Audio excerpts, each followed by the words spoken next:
के भागा छोरा पनि आयो भाजी दाल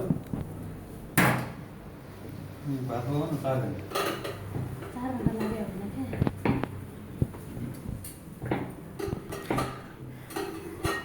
किमा राख्दा राख्दा थाकेर भेराइटी मोमो खान गइसक्नु भएको छ उहाँ चाहिँ उहाँको मम्मीको हाँसो हो यो फेरि बाहिर निस्किँदैन उहाँको मामा भेट किन काटेर खान मिलेन अनि अलि खानै मिलेन नि के गर्नु मोमोसँग खाने अचार यही होला सायद यो भेराइटी मोमोको परिकारमा अचार यस्तो नयाँ आयो है अहिले